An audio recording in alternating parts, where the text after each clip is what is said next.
Good morning, Ajaan. Good morning. Good afternoon. Boa tarde. Boa tarde. Can you hear as well? Yes. Can you hear me? Yes. Yeah, fine. Okay. Okay, just 1 second here. We're just.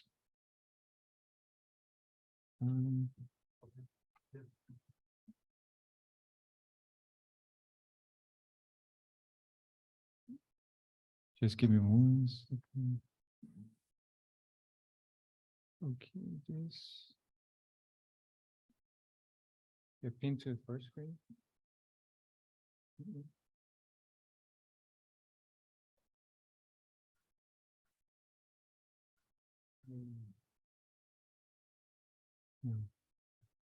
No, I think I put him on. Eu coloquei ele no waiting room sem querer.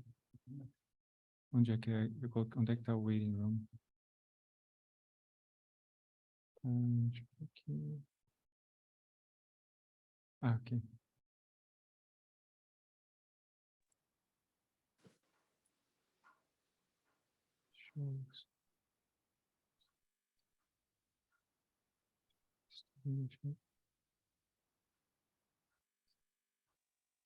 Esse? Ok. Okay. Alguma pergunta? Várias perguntas. A lot of questions. Okay, I think we start with questions about the breath, energy. Então a gente vai começar com perguntas sobre a respiração. E perguntas do não-eu, and also questions about not self. Okay. So the first question is, was Ajaan Lee the only teacher of the forest tradition to emphasize the meditation focused on the breath energy? Ajaan Lee foi o único Ajaan da tradição da floresta a enfatizar a meditação na energia da respiração? He certainly did it more than any of the other teachers. Of course, Ajaan Phuong, who was a student, carried that on, and then I'm carrying it on from Ajaan Lee. But he emphasized the breath more than any of the other teachers that I know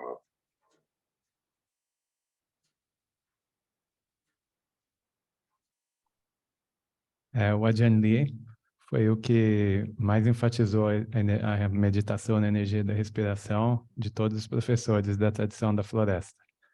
E o Ajaan Phuong, que foi um aluno do Ajaan Lee, continuou esses ensinamentos, e o Taan Ajaan, que foi aluno do Ajaan Phuong, também continua enfatizando. Okay, next question. So it really touched me really deeply, the teachings of the sense of agency on the path to create a mental state that is far favorable to the path of release, libertation, release. How to use it without falling for the trap of having desire or attachment to it, or having dukkha as a aversion, or how not to create a sense of illusion around this. Então, como me tocou profundamente a orientação sobre usar o poder pessoal para criar um estado mental favorável, um caminho de libertação. Como fazer isso sem criar uma armadilha, o desejo, apego, uma aversão a dukkha? Como não criar uma ilusão? Okay. You have to see your sense of self on the path as a tool, something that you pick up and that you put down as is necessary. The analogy they give in the canon for desire on the path is that you need desire to get someplace. Once you've arrived there, you don't need the desire anymore. There's a dialogue between Ananda and a Brahman. When the Brahman asks Ananda what the goal of the path is, and Ananda says, one of the goals is to be free of desire. And then how do you get there? Well, you develop desire as one of the bases for power. And so first the Brahman says, well, that's impossible. How can you use desire to put an end to desire? So Ananda gives the analogy of the Brahman having come to the park where they are, This is before you came to the park, you had the desire to come here, right? Without the desire, you wouldn't have come. That's right. Once you get here, where is that desire? The desire is gone. So you will be using desire, and there will be a certain amount of attachment and a certain amount of stress related to the sense of self. But it's necessary as part of the path, because you have to have a sense that you are responsible for doing this. You are the one who will benefit from it. And also you are the one who have to keep tabs on how you are doing and what you can do in order to improve your performance on the path. So you take it on as a tool, and when the tool has done its job, then you can put it down.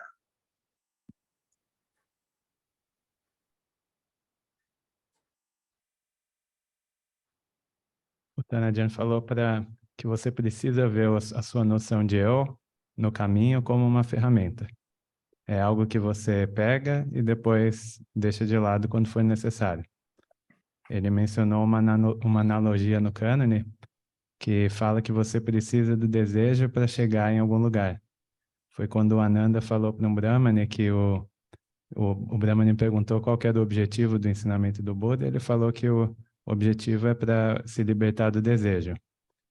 E o Brahmane perguntou, mas como é que você usa o desejo para se libertar do desejo? E o Ananda respondeu fazendo uma analogia com o parque onde eles estavam. Ele falou, quando você acordou, você não teve o desejo de vir até o parque? E o Brahmane falou que sim. O Ananda falou, então, mas agora que você está no parque, você ainda tem esse desejo? E o Brahmane disse que não. Então, você vai usar o desejo e vai haver um pouco de apego e de estresse. Mas você precisa ter uma noção de eu que é responsável e que precisa acompanhar como que você está agindo ao longo do caminho. É uma ferramenta que depois de usada você deixa de lado. Okay. So the next question also related to the path. A próxima pergunta também relacionada ao caminho. Sometimes I feel guilty or remorse, like I was selfish because I'm looking for a path, a state of happiness by following the path. So how can I accept, or how can I be motivated with this kind of feeling in myself, like feeling guilty for or selfish for following the path? Então, algumas vezes me sinto culpa e remorso, como se fosse egoísmo, buscar estado de felicidade pessoal. Como usar essa motivação nesse cenário? You have to remember that everything you do in life is part of a path of some kind or another. And most of those paths are designed to lead to a sense of well-being. This particular path is a path that is looking for a happiness or a sense of well-being that harms nobody. Therefore, there's nothing selfish about it. In fact, it's one of the few ways that you can find happiness in life that causes no harm to anyone at all. So you keep reminding yourself that if you're not looking for harmless happiness, you're going to be looking for happiness that's harmful. So this is the choice. There's nothing selfish about looking for happiness that's harmless.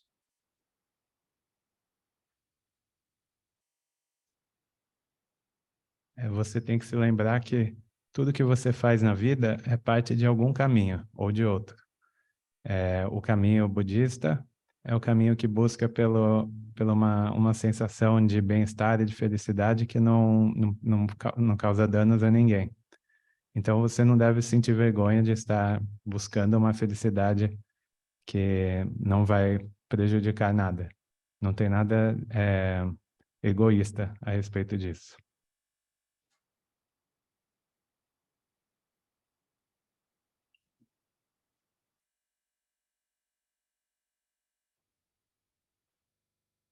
Próxima pergunta. It could cause fear, and this goes in terms of how to deal with it. Ajaan, a percepção do não-eu pode causar medo, ou nojo, ou terror? Okay. Taan Saulo, I didn't hear the whole question. Okay, sorry. Okay, so the question is, can the perception of not self cause fear, disgust, or terror? Okay, if you have nothing good to hold on to and you feel that you're, by looking at things in terms of not self, you're being deprived of anything that you can take as a refuge. Yes, that would be unskillful, which is one of the reasons why we don't develop the perception of not self until the powers of concentration are strong and you have a sense of strong well-being and stability inside. And then you first apply the perception of not self to things that would pull you away from the concentration or pull you away from the path. And then as that sense of confidence in the path gets stronger and stronger, and your sense of your inner stability gets stronger, then when you turn to look at the path itself as being not self, there's no sense of disorientation, there's no sense of fear, there's a sense of release and relief. So if there is a sense of fear, don't apply the sense of not self quite yet. Back off and say, I need my sense of self in the meantime.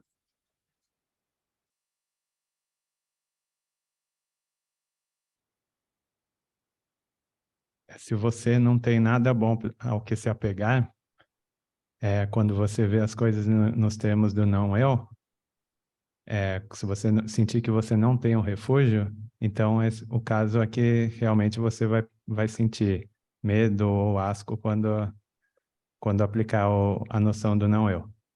Antes disso, você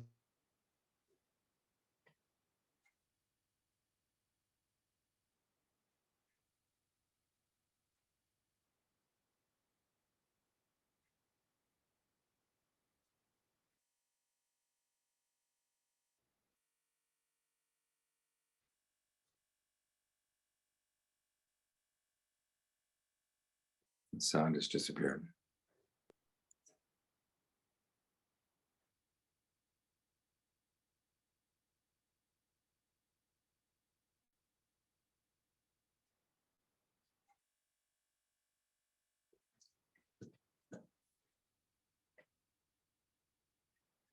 Everything's frozen. Oh.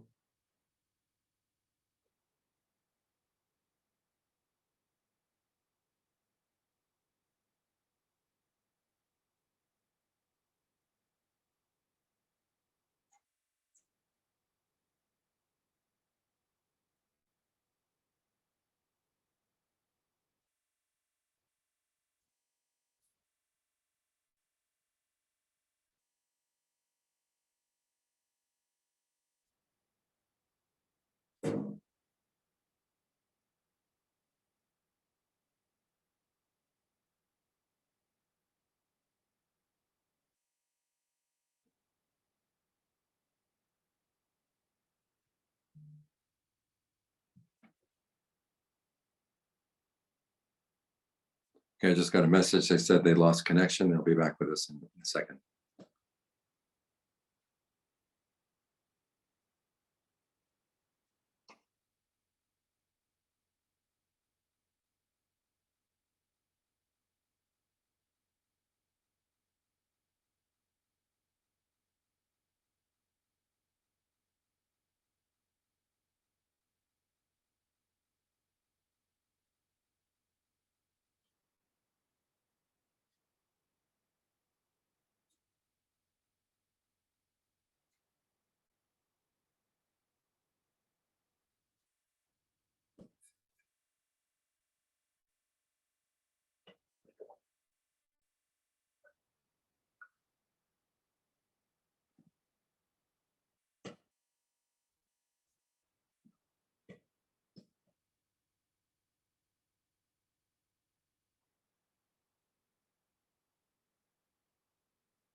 Isabel, how's Canada? It's well, a little warmer before the great cold snap that's coming this week, Ajaan. Oh. Yeah, things are Is good. it going to get as bad as it was there? As bad as it was where? What was it when it was before, when it got down way down? Yeah, it's going to get that bad. We're looking at minus 20 degrees at least without the wind chill. Yeah. Ooh. Yeah. Good time to be in California.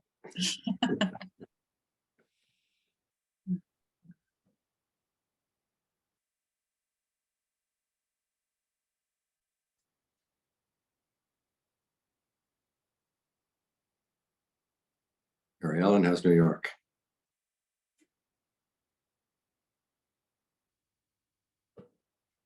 Can't hear you. You're muted. Thank you. Thank you. It's cool, but it's not overly cold. It's certainly not as cold as what Isabella was talking about, thank goodness. It was colder yesterday, but I think we're slowly beginning to warm up. So it's good.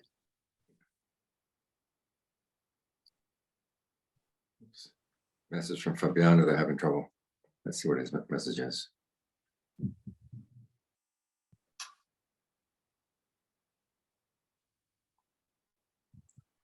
Okay, looks like it'll be a while before we hear from Oh, okay. Do you all have any questions about not self?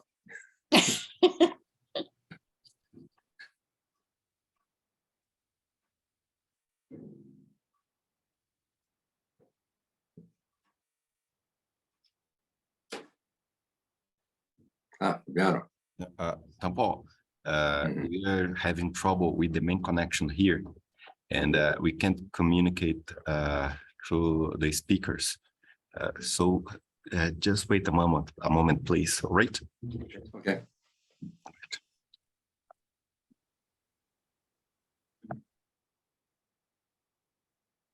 I have a question about not self, Ajaan. So putting it into practice, I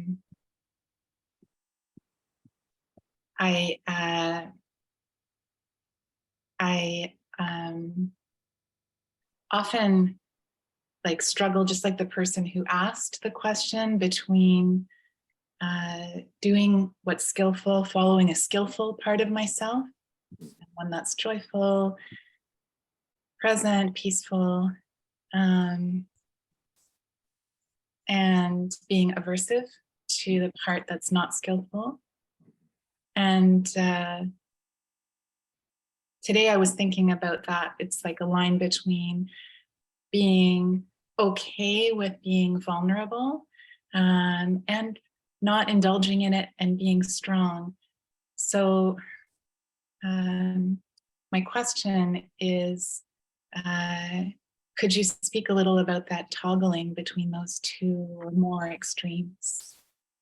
Okay, you've got to realize that you're like a committee inside, and you've got good members and bad members, and they're all part of the same family. So even when you're angry at a child, it's your child, right? And so you have to have that attitude that, okay, this is my child, although if it's been really, really nasty to me, maybe it's time to disown it when it gets really bad. But you're doing it not so much out of aversion, but just realize, okay, this is going to make me suffer. If I hold on here, I really don't need this. And this is why you want to develop that sense of strong, good, skillful self, so that when you're letting go of things, you're not letting go out of anger, you're just letting go out of a sense of, I don't need this anymore. It looks like Casa de Dharma is about to come back.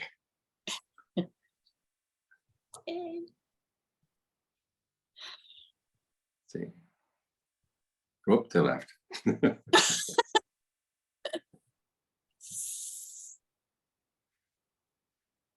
So when you're thinking about not self, it's basically not so much out of aversion, simply that you realize, so that's an unwise way of thinking. And so I don't think of it so much as a self, but just as a pattern of behavior. As you realize, okay, this is a pattern of behavior that's been causing me a lot of trouble. I'd be better just to let it go, stop it. And if there's a little bit of anger, that being angry at an unskillful self is not like being angry at a real person.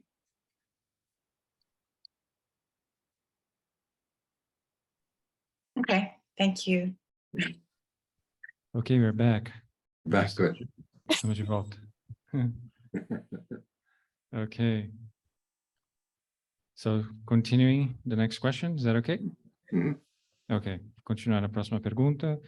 So the next questions are about breath energy, where it comes from, and things like that. So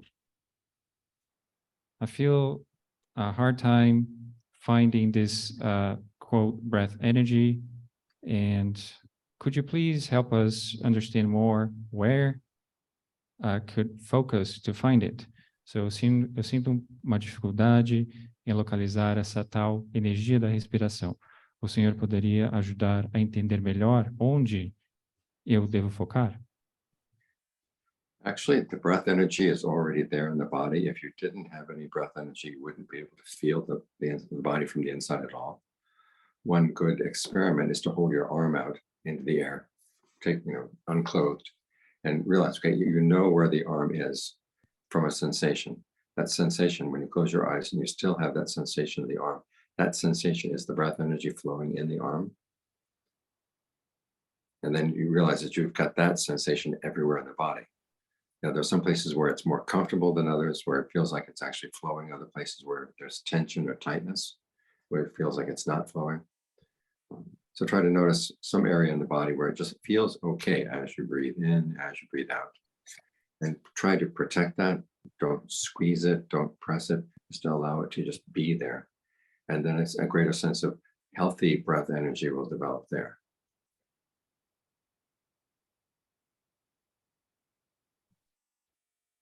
Could you please repeat the experiment, please, Ajaan? Okay, hold your arm out. Make sure that there's no clothing on it.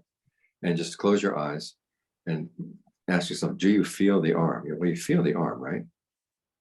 The feeling, the sensations that let you know that the arm is there, those are breath sensations. Thank you. Na verdade, a energia da respiração já está no seu corpo. Se você não tivesse essa energia, você não seria capaz de experienciar o seu corpo de nenhuma forma. Uma boa experiência para você fazer para sentir isso é você levantar o seu braço e sem que ele esteja com alguma roupa, né, o próprio braço, fechar os olhos e perguntar a si mesmo se você consegue sentir o seu braço. Essa sensação que você tem do seu braço é a energia da respiração e ela está no seu corpo inteiro. Então você tem que perceber uma área do seu corpo onde que esteja sentindo bem quando você está inspirando e expirando. E quando você conseguir perceber uma área que se destaque, você não aperta, não tenta segurar com muita força, mas simplesmente tenta manter aquilo para desenvolver a energia da respiração. Okay, the next question is very similar. So what is the breath energy? And what should I do to be able to feel this energy in the entire body? And also, what should I do if I cannot feel this energy in some parts of the body? Então, o que é a energia da respiração? Eu devo ser capaz de sentir essa energia no corpo todo? O que devo fazer se eu não conseguir sentir energia em algumas partes do corpo? Okay, basically it's the energy aspect of having a body. The Buddha defines the body into 4 properties, or your sense of the body into 4 properties. There's earth, which is solidity. There's water, liquidity, fire, warmth, and then breath, which is energy. And there should be some breath energy in every part of the body. If there were not, that part of the body would be paralyzed. So there already is some energy there. It's simply a question of, in some places, it's more apparent. It's easier to sense. And if you can't sense it throughout the body, focus on the parts of the body where you can sense it. Make sure you're continually there. And after a while, you begin to have a sense that other parts of the body will become connected to that part of the body where you already feel the energy. So take care of the places where you do feel the energy now. And for the time being, don't worry about the other parts, but just make the places where you can sense the energy as comfortable as you can by the way you breathe.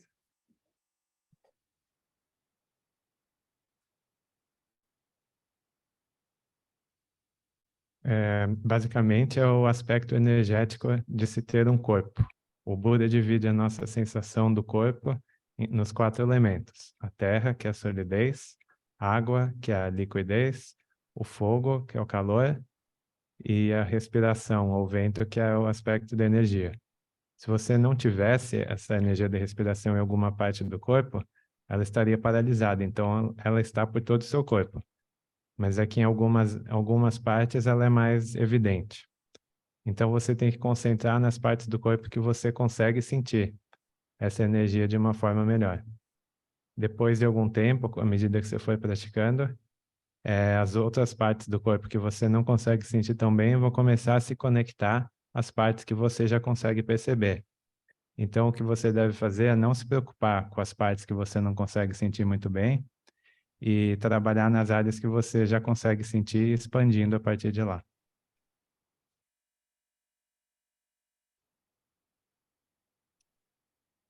Ok. Ao experienciar a sensação prazerosa descrita na segunda tétrade, devemos nos esforçar para sustentá-la pelo maior tempo possível ou apenas observar seu surgir e desaparecer sem interferir. So the experience, the pleasurable sensation of the pleasurable experience described on the second tetrad. So should we make some effort to actually maintain it as much as we can, or just observe it and let it see it arising and disappear? So this is something that you actually want to actively cultivate. When the Buddha talks about mindfulness as a governing principle, it's not simply watching things arise and pass away. He says, if you see there's something that is skillful that is not there yet, you consciously try to make it arise. When it's there, you try to consciously make it not go away and try to develop it as much as you can. So in this case, you try to consciously breathe in a way that feels comfortable and try to maintain that sense of comfort as long as you can.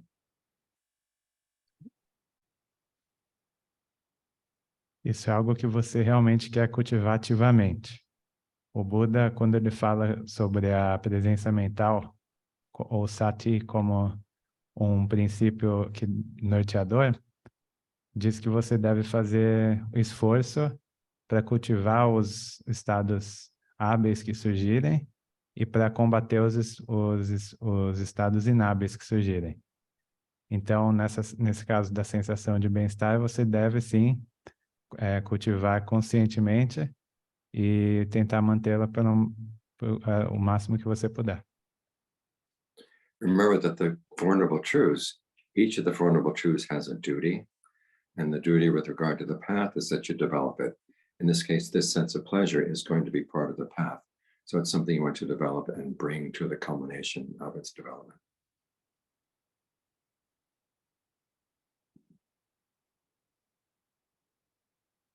Lembre-se que cada uma das 4 nobres verdades tem um dever.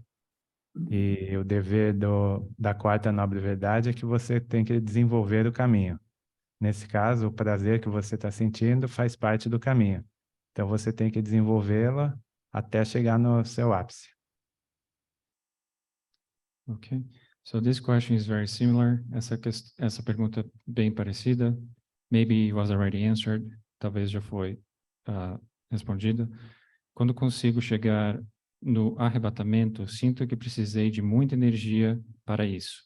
A sensação é boa e prazerosa, mas não consigo manter. Não sei se coloco muita energia e não sei como distribuir ou se tenho apego à sensação prazerosa e esforço. Pode comentar? So when I actually can get to the point that I feel some pity, some rapture, I feel like I needed a lot of energy to get there. The sensation feels good and feels pleasurable, but I cannot maintain it. I don't know if I put too much energy, and I do not know how I can spread it around. And I don't know if I have attachment to the pleasurable sensation and attachment to the effort. Okay, in a case like this, try not to put so much effort into it, but allow that sense of rapture to come in a way that doesn't require so much energy. And then once it does come, then it'll be easier to maintain. If you're squeezing things to give rise to the sense of rapture, it's going to be hard to maintain. So don't focus on the idea of rapture, just focus on the idea that I'm going to stay with the breath and keep the breath as full throughout the body as I can. And that way the rapture will become a lot easier in that case, and then it will be easier to maintain.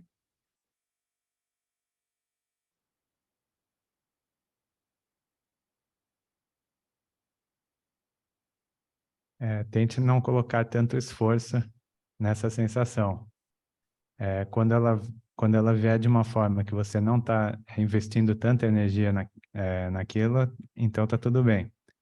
Mas se você está muito focada na ideia do arrebatamento e fazendo um esforço excessivo para chegar lá, então você não vai conseguir manter. Você tem que se concentrar na respiração e deixar que o arrebatamento venha naturalmente. E nesses casos é mais fácil de manter o arrebatamento. Como lidar com as partes do corpo que resistem mais à sensação sutil da respiração? Obrigado. So, how to deal with the parts of the body that resist the more subtle sensations of the breath? Just think of them relaxing. And if you can think of the idea of the different energy channels in the body, it's as if sometimes like the blood vessels are tightened up. If you can just think, open, open, open, open. And don't force things. Don't push the breath. Just think, relax, open up. And the breath will come on its own.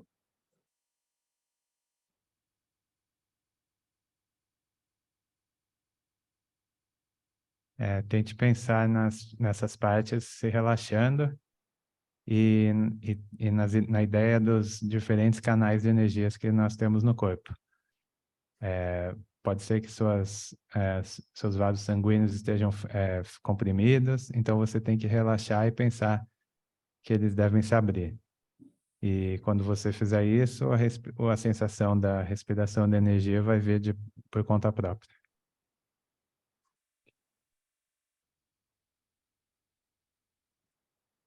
Como sair da prática da respiração para experiências além da respiração? So, how to leave the breath for the experiences that are beyond the breath?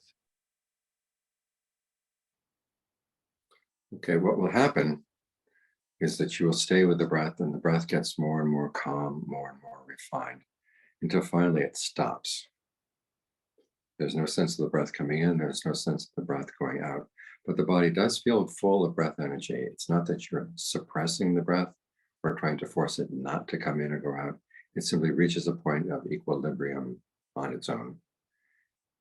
And then from there, you have a sense, you try to maintain that sense of the still body with awareness filling the whole body.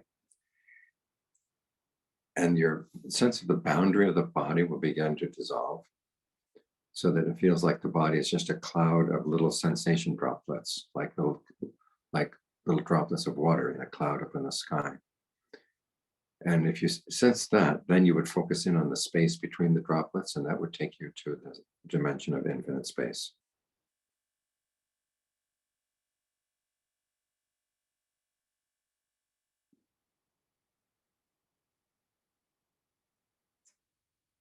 Good first step.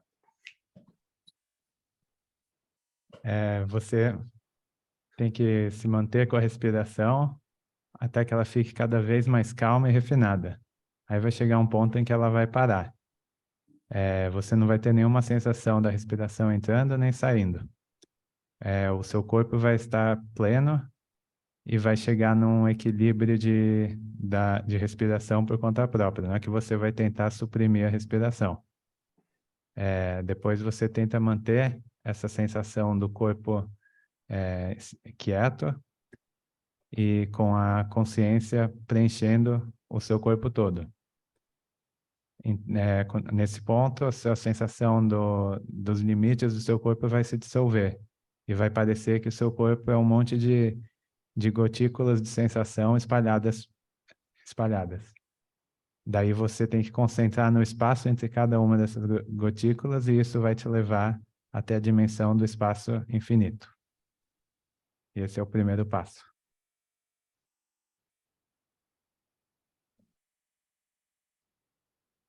Ok, next question. Próxima pergunta. O que é jhana exatamente? Quantos níveis existem? So what is jhana exactly, and how many levels there are? Jhana means absorption, like when you're firmly concentrated in a particular object. Although it's it's an interesting kind of concentration, because even though there's a strong sense that you have a strong center of your awareness fills the whole body. And so with their first 4 levels of jhana, you can look these up in the text. You're going to be focusing on the breath. You're going to be focusing on your sense of the body as a whole body awareness from first level up to 4th level. And then from the 4th level, there are these formless attainments that are based on the 4th level of jhana. In the commentaries, they talk about 8 jhanas or 9 jhanas. In the canon, they talk about 4 jhanas and then 5 formless attainments. But the formless attainments are built on top of that 4th jhana.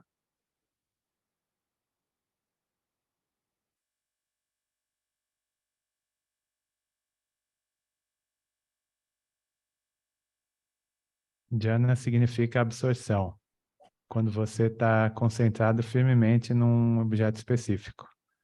Mas apesar disso, é uma concentração diferente, porque você, apesar de ter um centro muito forte da sua concentração, você sente que a consciência está preenchendo o corpo todo.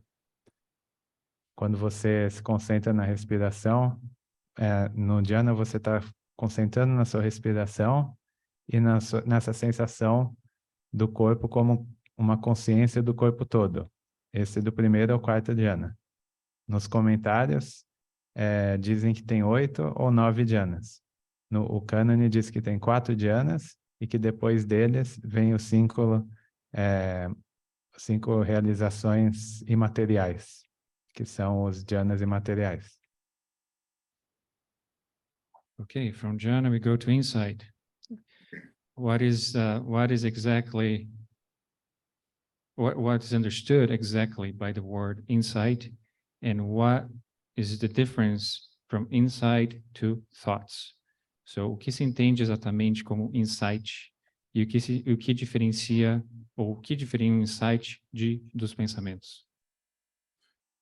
Okay, insight is basically seeing how your experience is fabricated, how you actually put it together through your intentions, and beginning to pass judgment on, is it worth it? Is it worth it to try to create a sense of self? Is it worth it to continue creating your sense of yourself in a particular world of experience? You see how you do it. That's the fact of a fabrication. And then you pass judgment on the value of fabrication. Is it worth it? Ultimately, you realize, okay, if you can stop fabricating, that opens the mind to the dimension of what's called the dimension of the deathless. Some thinking is involved, but at the same time, the insight comes from seeing things, the extent to which you are fabricating things, you're watching it as it's actually happening. This is one of the reasons why you need good, strong powers of concentration to do this, because you're in a better position to observe what your mind is doing and how it's putting things together. And also you reach a point where you realize you don't have to, and we don't have to, and it's much more stressful to keep on fabricating, and then the value judgment becomes enough. And that's when the dispassion comes in.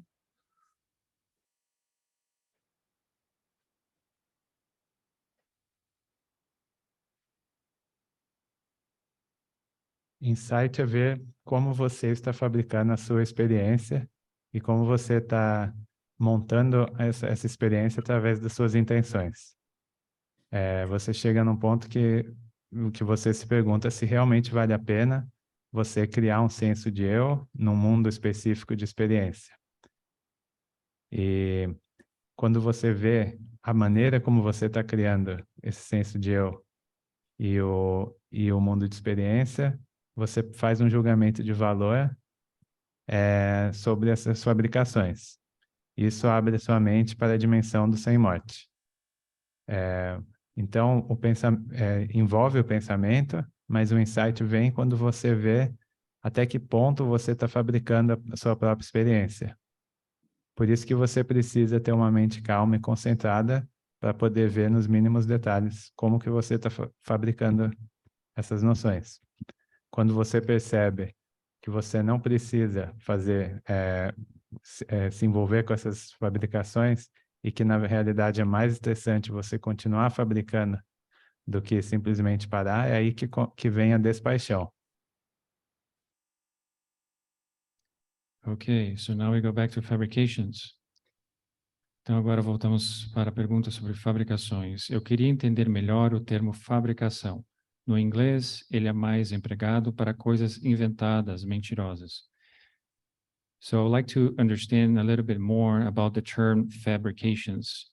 In English, it seems like it's used for things that are like made up, or almost like a lie, something that is not true, is constructed. Here it simply means something that is constructed by the mind. And I use the term fabrication to translate the Pali term sankhara, to give that sense that the construction is something that actually has some reality, but it's put together by the mind itself. You want to be able to see that aspect of fabrication. So it's basically the intentions with which you take the raw material of experience and you turn it into your sense of yourself. You turn it into a particular sense of the world. You create desires, you create narratives out of it. These things are all put together. And as you say, that the word fabrication in English has some connotation of being a lie, but and so there's that element in our own fabrications as well. We're making things up and then we believe in them, forgetting that we made them up. It's like the story of the sculptor back in Greece who sculpted a beautiful statue of a woman and then fell in love with the sculpture, forgetting that it was just a sculpture.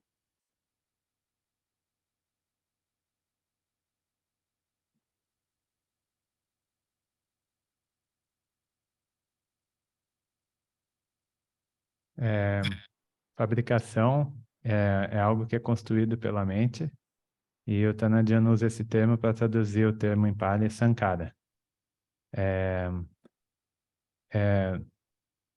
Essa construção essa fabricação, essa construção da realidade tem um pouco de verdade, mas ela é feita pela mente, pela própria mente. Então, basicamente, é a intenção com a qual você pega a matéria-prima da realidade e usa ela para moldar uma noção de eu num mundo de experiência. Tem uma conotação de ser o termo em inglês de fabricação tem essa conotação de ser uma mentira, mas isso também existe nas nossas próprias fabricações. A gente cria essas fabricações, esquece que as criou e acaba acreditando nelas. O Thanissaro também mencionou a história de um mito de um escultor na Grécia que fez uma escultura tão bonita que ele mesmo se apaixonou pela mulher da escultura. E as fabricações são da mesma forma. Ok.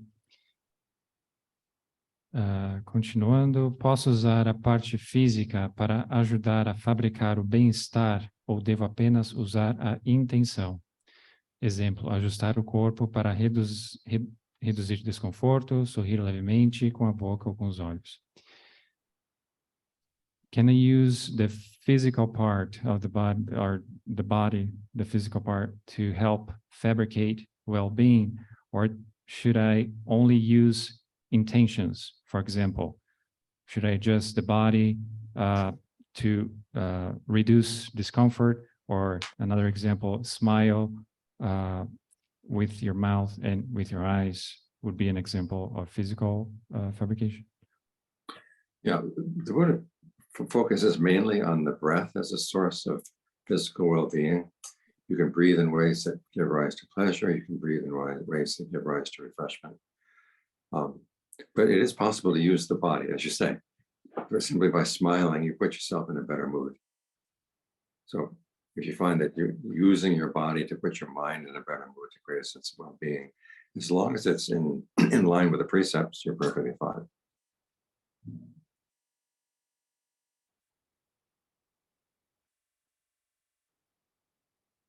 O Buda fala para você se concentrar principalmente na respiração como uma fonte de bem-estar físico, para você respirar de formas que tragam bem-estar. Mas também é possível usar o corpo, como você mencionou, de respirar. Se isso for algo que funciona para você e estiver de acordo com os preceitos, então você também pode fazer isso na sua prática. Ok, próxima pergunta. Essa contemplação das fabricações me lembra dos estudos sobre a roda da vida que são comuns no budismo tibetano. Não costumo ver menções mais explícitas à roda da vida nos textos Theravada. Esse conhecimento pode ser útil ao insight ou é dispensável. So the person is mentioning asking about the contemplation of the fabrications of the wheel of life in Tibetan Buddhism. So he or she is wondering if this knowledge would be useful for insight, or this is something not to consider.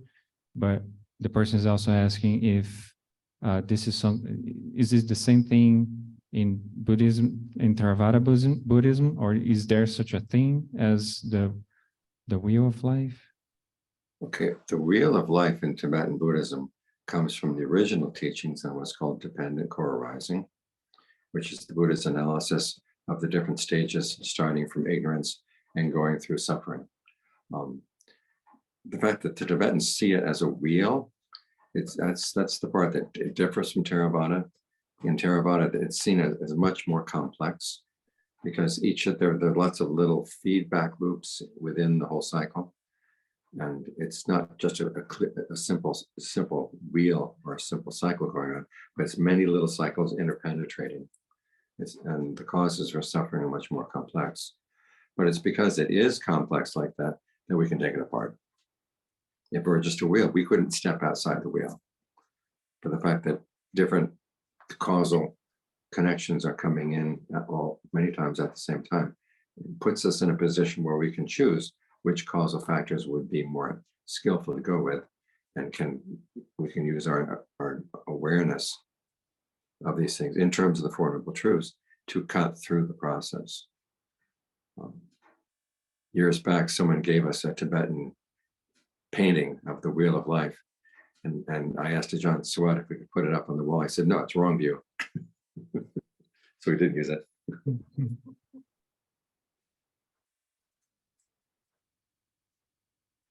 O ensinamento tibetano da roda da vida vem do ensinamento do Buda de originação codependente, que é quando o Buda analisa os 12 fatores que levam ao sofrimento. Os tibetanos veem isso como uma roda, mas no budismo Theravada é muito mais complexo, porque existem um monte de loops de retroalimentação que ficam se interpenetrando. Não é simplesmente que um leva ao outro.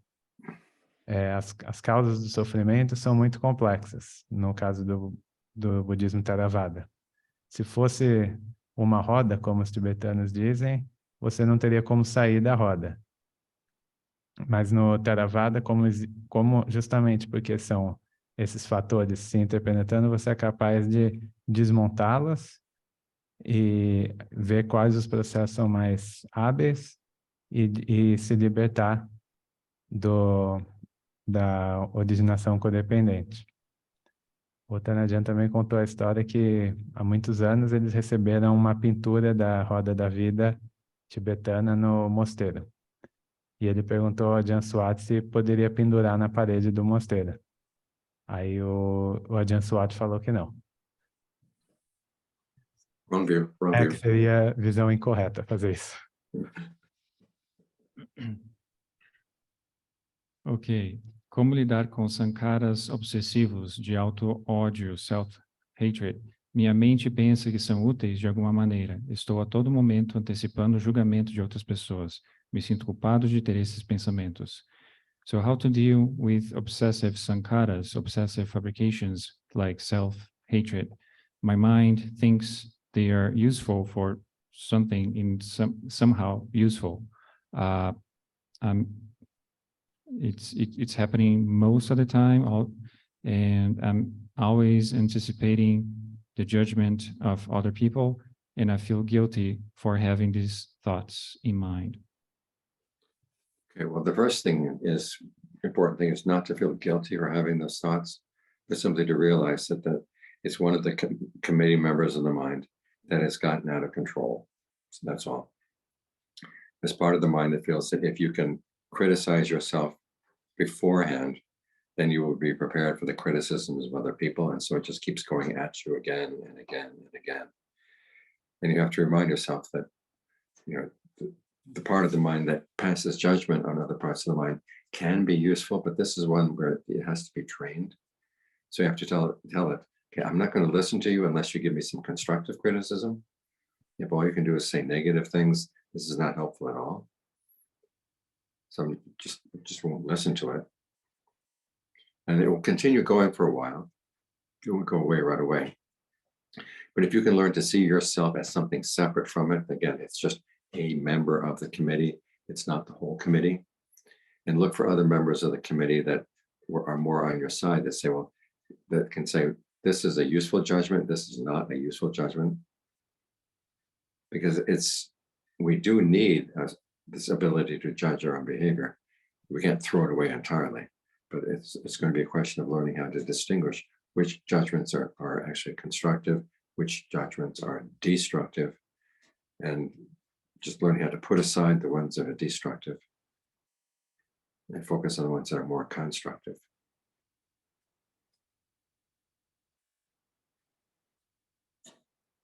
Primeiro de tudo, você não deve se sentir culpado ou culpada por ter esses pensamentos.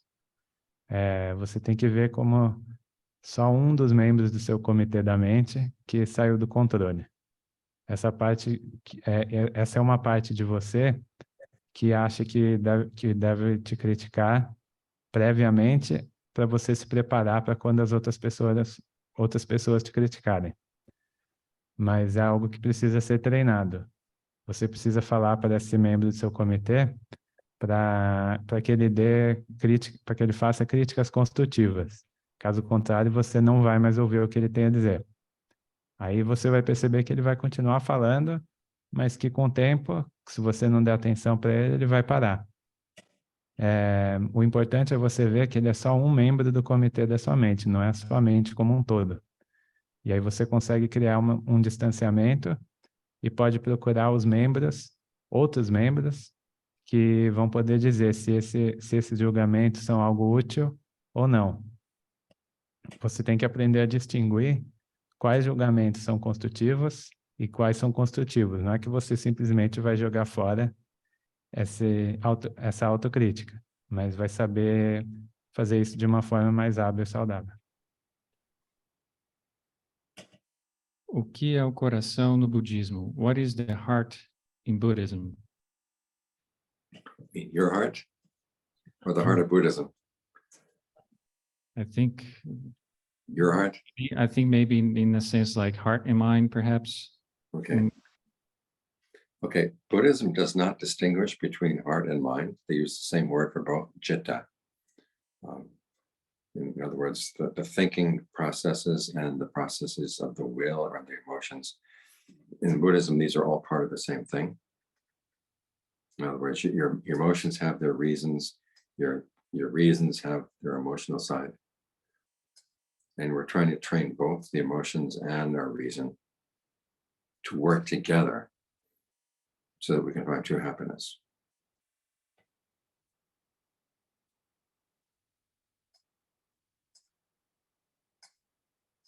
O budismo não distingue o coração da mente.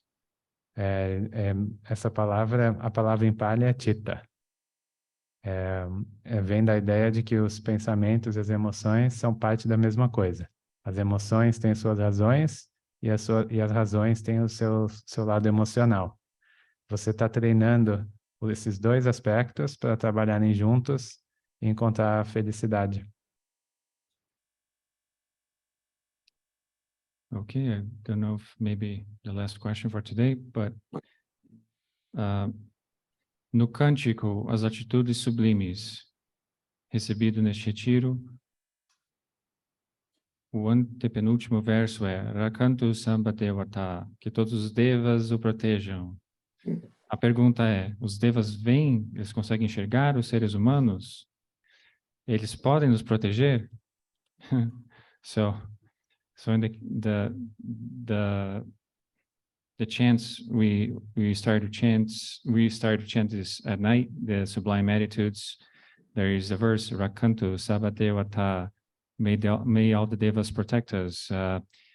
So the question is, can the devas see humans? Can they actually protect us? They can see us a lot easier than we can see them, that's for sure.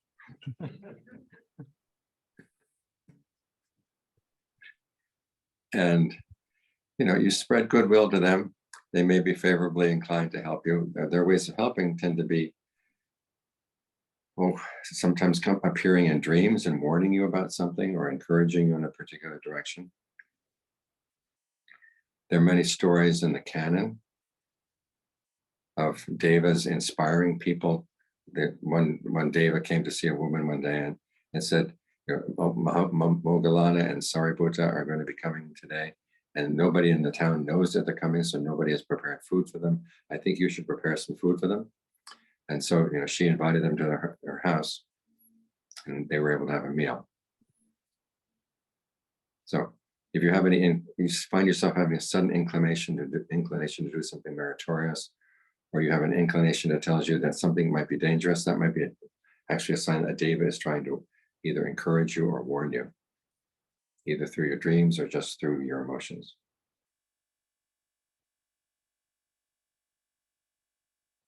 Os devas conseguem nos ver com muito mais facilidade do que a gente consegue vê-los. Então você deve espalhar boa vontade aos devas, que podem estar querendo te ajudar de uma forma favorável. Eles podem aparecer nos seus sonhos, encorajando você a seguir uma direção específica, ou pode ser uma sensação que você tem. Existem histórias no cânone que os devas inspiram as pessoas a fazer atos meritórios. Uma das histórias é que o Sariputta e o Mahamoggallana estavam indo numa cidade e o deva inspira uma pessoa a preparar comida para eles, porque ninguém mais iria preparar. Então essa pessoa pode oferecer a refeição para os discípulos do Buda. Então se você tiver uma inclinação a fazer algo meritório, ou se tiver alguma coisa que parece estar te alertando de algo que você está prestes a fazer, isso pode ser um deva querendo te ajudar. Então talvez você tenha que dar ouvidos a isso. So lots of goodwill to the devas, and you never know. Então muita boa vontade aos devas e você nunca sabe o que pode acontecer. Okay, anything else? Yeah, we do have some questions, but I think we're getting pretty close to the end, so maybe we'll save it for tomorrow, unless you want to keep going. But Well, I've got 2 minutes here. okay, so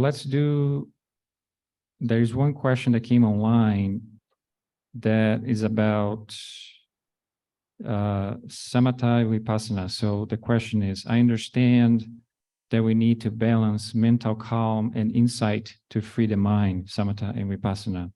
My question concerns the second item. To gain insight, we need to contemplate a specific subject like death, impermanence, etc., taking advantage of the calm that has established in the mind by samatha, or does it follow naturally without requiring any kind of action? Is it clear, Ajaan, or? Yeah, it's good to me. Ok, so em português, entendo que precisamos equilibrar calma mental e insight para libertar a mente, que é a samatha e vipassana. Minha pergunta em relação ao segundo item: para obter insight, precisamos contemplar um assunto específico, como morte, impermanência, etc., aproveitando a calma que se estabeleceu na mente pela samatha, ou se segue naturalmente sem necessitar nenhum tipo de ação. Okay, basically, different meditators are going to differ on this issue. As my teacher once said, there are basically 2 kinds of meditators: those who think too much and those who don't think enough. Nobody thinks just right to begin with. And the people who tend to think too much, they have to work really hard on getting their minds into concentration and develop mental calm. But once they do, the fact that they tend to think and analyze a lot means that they will naturally start trying to understand not only issues of death and the body and things, but sometimes just trying to understand how the mind puts concentration together. That will give them insight into the process of fabrication, and that insight can lead to awakening. Other people tend not to think too much. It's very easy for them to get into concentration. Those are the ones that have to really consciously make an effort to start asking the kinds of questions about where is the suffering in their experience, what's causing the suffering, what are they doing that's adding to the suffering. So there's no one rule that applies across the board.